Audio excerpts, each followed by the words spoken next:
centros de mesa electorais para as primeiras eleccións de deputados e deputadas do Parlamento Europeo do 9 de xuño de 2024. Podemos realizar o sorteo, que xa temos experiencia no último ano, nos vamos ver. Nada, o sorteo é o de sempre, que a aplicación do censo electoral, e o único que varía é o censo. O censo para estas eleccións son 7.995 electores, son 1.605, bueno, 6.383 son de censo de residentes, 1.605 son de censo de residentes ausentes e 7 de estranxeiros da Unión Europea. Nestas eleccións poden votar os españois e os da Unión Europea, non? A Unión Europea con as salvadas, a Unión Europea que teñen manifestado a intención de votar nas eleccións, non só o que sendo a Unión Europea. E nada, o censo está pechado o 1 de febreiro, ten as variacións do padrón de habitantes hasta 30 de xaneiro, o claro que decimos sempre. Despois desa data para aquí, a xente vota onde, desa data a xente vota onde estaba nese momento, non? E se empadronar posteriormente, pois votaría de onde do concello no que viñese. E nada, imos poñer, bueno, os países que hai un presidente e 2 suplentes, pero imos poñer 12 suplentes adicionales polo tema das excusas, porque suele haber bastantes excusas. Entón, tamén, sobre todo, como saben tamén, maiores de 65 anos, de 65 anos, se teñen excusa automática, claro, pois eso.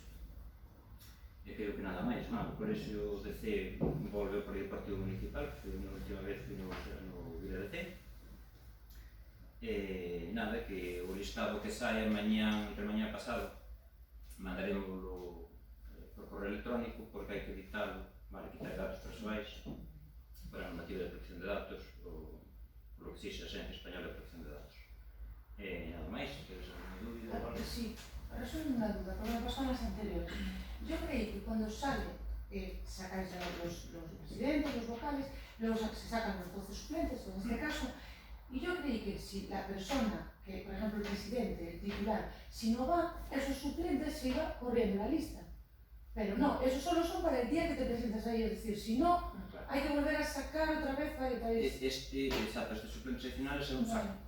E daí eles van cubrindo as baixas. Non é que suba, imagínate, faltou o presidente, o primeiro suplente, o mellor podías pensar, pois pasa a ser o presidente, non? Claro, eu es que pensaba que era así. Iso ocurre o día de, bueno, Dalí, se hubiera... Esos todos que salen solo son para lo que ocurra ese día, el día de las votaciones. Estes que imos poñer agora é un saco en general, vamos a chamar así, vale? E daí collemos e eles van sustituindo, é dicir, pero o membro da mesa queda exactamente como está. Se hai un suplente, cóllese de aquí, non é que suba outro, por exemplo, para sustituirlo. Y se coge de ahí, pero ya no puede ser de esos 12 que salieron inicialmente. O también entran en algunos también. Sí. Vale. Imagínate, hai titular dos suplentes, non? Sí. Vale, iso é o que marca ali. Pero despois elegimos 12 máis. E estes 12 están aí, esperando a que as baixas, independientemente onde ocurra. Vale. Non é que se vai movendo polo orden que podía parecer lógico, non? De o suplente primeiro pasa a ser titular, Pero no. Entonces, no, así. no. Por eso, son en casa, pues no... O caso é eso. Hai unha baixa nun suplente, non vai ir o primeiro suplente, o presidente que está designado. Váyase de aquí e ese pasa a ser o presidente. Porque, na parte, se fixera eso, sería un... Porque date conta que hai que volver a notificar a todos o cambio. Se así estamos continuamente notificando casi hasta 5 días antes das eleccións. Ese podría ser... ¿Y por qué habría que notificar el cambio? Si yo soy presidente y no me toca, le toca al siguiente, que me da los vocales. Pero o que vai de primeiro suplente do presidente, que estaba nombrado primeiro suplente, pasa a ser o presidente, temos que decirlo tamén. O segundo pasa a ser primeiro suplente. Bueno, serían 2 personas, tampouco serían todos los de la mesa, quiero decir. No, pero en as excusas todas que vai haber ao largo destes días. Eso sí. Bueno, gracias. Unha dúbida máis.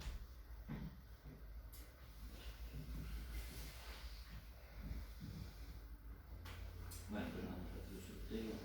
Sabedes que é moi breve, porque só vai o botón.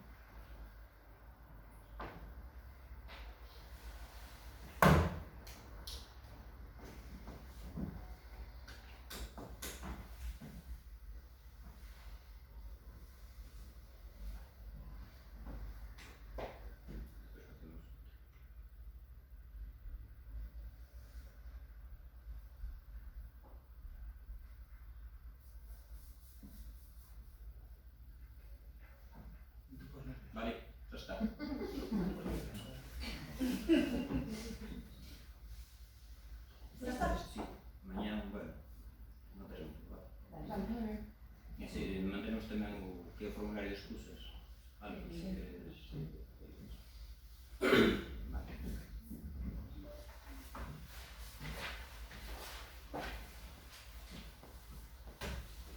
Seguimos. La Comisión Formativa de Seguimiento Profesional de Iniciativas en Servicios Públicos, punto 2, proposta de alcaldía relativa á delegación á Mancomunidade de Comarca de Fisterra a prestación do servicio de abastecemento de agua e regulación do mesmo a potestade para o establecemento de tasas e prestacións de carácter patrimonial do tributario.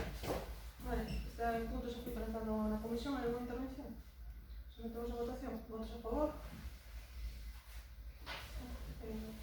Remates a sesión.